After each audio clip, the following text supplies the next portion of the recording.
And so he said it was very much pride, and that's their chief virologist that the defense used.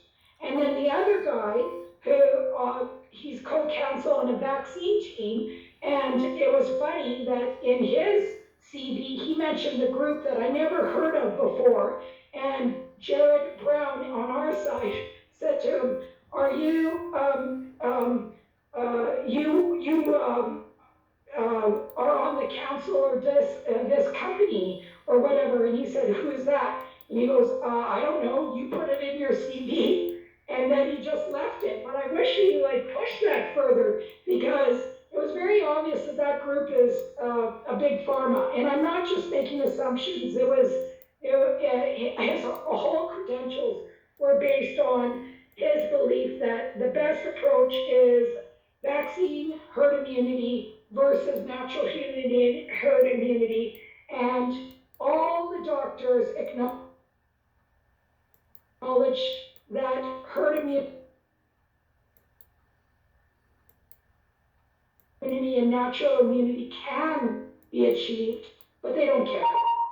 That they can simultaneously achieve the end results, which is to get rid of COVID-19. So they can work together. So if they just let, with a focused approach, kids go to school and do as they wish, then that combined with this vaccine rollout, we would already be free, like completely free. And those who choose to take the poison would have gotten it, and those who chose not to would have been fine, because we would have all achieved herd immunity. I believe we have herd immunity. I mean, respiratory viruses live for 70 days. So why is this ending and never ending story? It's like Groundhog Day. But like I just keep waking up to the same repeat story.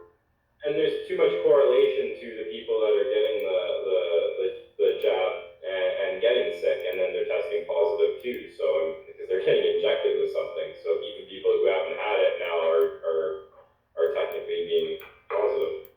So it's almost. And that's probably because of the dead fragments in their cells, in their live tissue. Exactly. Yeah.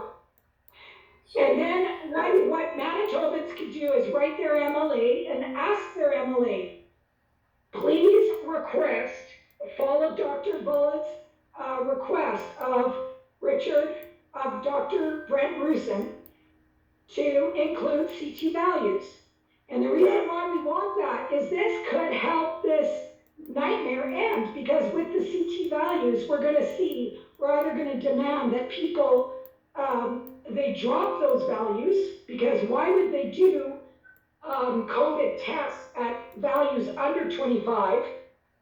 So their studies are under 25, but yet they test the population at 40. That makes no sense. It's very clear to me that they had a hypothesis to prove, and they still couldn't prove it, even with low CT values.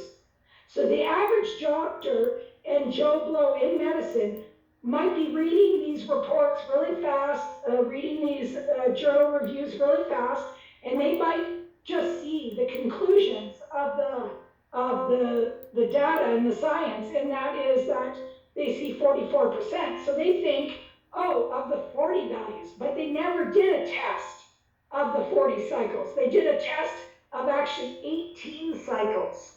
So even of the 18 cycles, it still blows up in their face. They couldn't prove their hypothesis. And so the lawyer Jared Brown said, will you get in trouble basically for reporting this? And he basically asked him, and he goes, I hope not. And I thought that was great. It was like, but he said, so will you get reprimands or this or that? He kept saying no, no, no. But one of the questions he said, I hope not. So he was trying to prove that there is fear, but he didn't really prove it. And the amount of times the judge interrupted Allison put me in tears, because it seemed like he didn't want her to conclude her arguments. Wow. But she is a bit more long-winded than Jared and the other co-counsel that spoke at the end, but he was also rushed and given the least amount of time. And he was so good, and he's out of Ottawa, and I forget his name, but he did all the legal jargon related to the Charter of Rights. So this comes down to a Charter of Rights trial. And what bothered me about the trial is they were constantly mentioning the vaccine, but in November these tickets had nothing to do with the vaccine. And they were constantly to mention these increases that deaths that happened post-November. But, you know, they should be only looking at that piece of time. And in that piece of time, there was actually a dip in trends. And the judge today's, I knew they were going to use this. So it will come out in the conclusion from the judge. He'll say something about the PCR test is proves that 7% will be hospitalized and 1.4 will go into ICU, and this is accurate prediction. So they'll love that. The media will love that, and the believers will love that, because they say in 10 days, we can, if we have 1,000 people, we'll know 70 will go in the hospital, and 7 will be admitted into ICU. So this is very good. So despite all the imperfections of the PCR test, this is what we can conclude, 7%. Therefore, all the negativity is still worth it. However, in Dr. Lepke's report, which Dr. Pollard co-studied, did the study in April and May, that was published in November. That study with Dr. Bullard about kids not being infectious and the CT values 25 and under, that study, she states that that there was a downward trend. So I loved it when Dr. Jared goes to the Dr. Roussin, and he goes, "That's some trend for you," because these tickets were in November and late November, and they're early to late November, and therefore, if there was a downward trend starting November 12th, and that's on their own government published websites. And so Dr. Roussin said, well, pull up the graph, and then he showed some spikes in November and some spikes in December, and he said the system was very, very overwhelmed. What these graphs don't show is how overwhelmed the nurses and doctors and everyone was, and what these graphs don't show is I talk to these departments every day. So if the judge accepts that the graphs show a downward trend, and yet we were in lockdown till January 22nd. So they actually don't have the trend, but they're going to use that line that the trend shows proof that the PCR tests are good.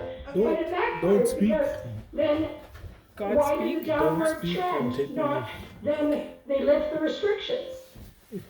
They didn't. Well, they should almost use my video that got taken down from YouTube as evidence. They used one of my other videos as evidence at the beginning. They might as well use another one where it shows the hospitals were empty, and when they were claiming in November they were full. Between me and a couple other citizen journalists, we really debunked that when there was these so-called spikes.